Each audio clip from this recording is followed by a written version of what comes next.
एक बार की बात है। एक घने जंगल के कोने में एक छोटी सी चींटी रहती थी जिसका नाम चिंकी था। चिंकी अपने परिवार के साथ एक छोटी सी पहाड़ी के नीचे बसे हुए अपना जीवन गुजार रही थी। जंगल के दूसरे प्राणी उसे देखकर हमेशा हंसते थे क्योंकि वो छोटी और कमजोर दिखती थी। लेकिन चिंकी को अपनी मेहनत और ईमानदारी पर पूरा भरोसा था। एक दिन जंगल में एक बड़ा तूफान आया जो सब कुछ उजाड़ कर चला गया। सब प्राणियों को अपने खाने का सामान दोबारा इकट्ठा करना था।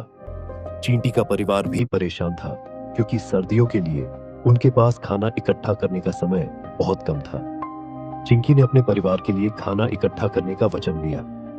दिन हो या रात, चिंकी बिना थके और बिना रुके मेहनत करती रही।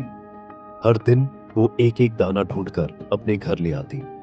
जंगल के बड़े और ताकतवर जानवर जैसे हाथी, शेर और बंदर उसका मजाक उड़ाते थे।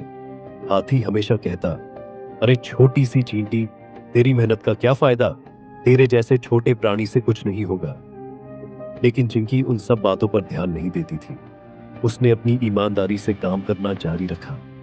कुछ दिनों के बाद जब सभी बड़े प्राणी अपने घरों में खाली हाथ लौट रहे थे, तब चिंकी का घर खाने से भरा हुआ था। जब सर्दियां आईं, तो जंगल के सब बड़े प्राणी भूख से परेशान हो गए, लेकिन चिंकी और उसका परिवार आराम से जी रहे थे। एक दिन वही हाथी जो उसका मजाक उड़ाता था, भूख से बेहाल होकर चिंकी के घर आया। उसने चिंकी से कहा, मुझे माफ कर दे चिंकी, मैंने तेरी मेहनत और ईमानदारी का मजाक उड़ाया, लेकिन आज मैं समझ गया हूं कि सच्ची सफलता मेहनत और ईमानदारी से मिलती है। चिंकी ने मुस्कुराते हुए कहा, मेहनत और ईमानदारी कभी बेकार नहीं जाती। जो सच्चे दिल से मेहनत करता है, उसकी जीत निश्चित होती है।